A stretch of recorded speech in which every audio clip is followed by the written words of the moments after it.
This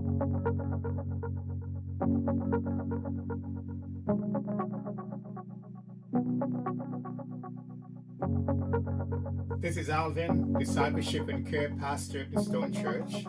And this past Sunday we celebrated Pentecost. Pentecost was a Jewish festival celebrating the beginning of the wheat harvest. Only they didn't call it Pentecost then. Pentecost is a Greek word meaning 50. The Jews called it the Feast of Harvest or the Feast of Weeks. It took place 50 days after Passover. But why do we celebrate today in the 21st century? Well, it was the birthday of the church. It was when the Holy Spirit came with purifying power. We read in Acts chapter 2, verses 1 to 4, when the day of Pentecost came, they were all together in one place. Suddenly a sound like the blowing of a violent wind came from heaven and filled the place where they were sitting. They saw what seemed to be tongues of fire that separated and came and rested on each of them. All of them were filled with the Holy Spirit and began to speak in other tongues as the Spirit enabled them. This was a fulfillment of what God had promised way back in the Old Testament, that he was going to put his Spirit within us. Ezekiel 36, 26, 27, I will give you a new heart and put a new spirit in you. Dr. Christian Barnard, in December of 1967, performed the first human heart transplant.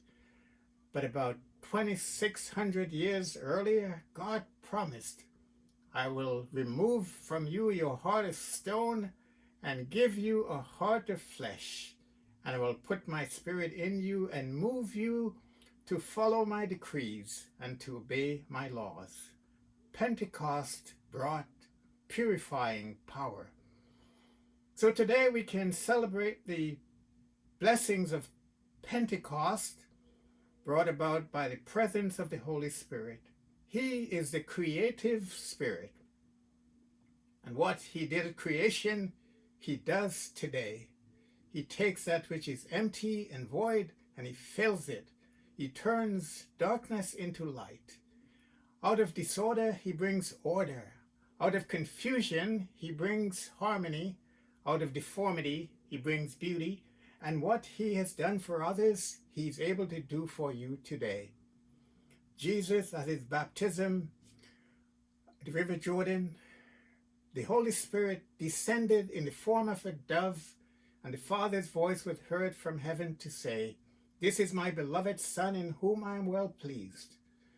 I want you to notice something, that the Father said this even before Jesus had done anything, not even his very first miracle.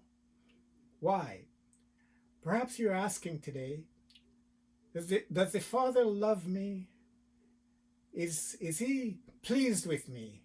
I want you to know that God's love and pleasure is not based on your performance, but on your relationship with him, a relationship of trust and obedience. Jesus was at a festival one day, but in the midst of all the festivities, he seemed to sense the emptiness in people's hearts, and so he extended an invitation to those that were thirsty. John 7:37. On the last and greatest day of the festival, Jesus stood and said in a loud voice, let anyone who is thirsty come to me and drink. Are you thirsty today? Jesus extends an invitation for you to come and drink from the well that never runs dry, so that you too may experience the purifying power of the Holy Spirit this Pentecost. May the Lord bless you and fill you with His Spirit. Amen.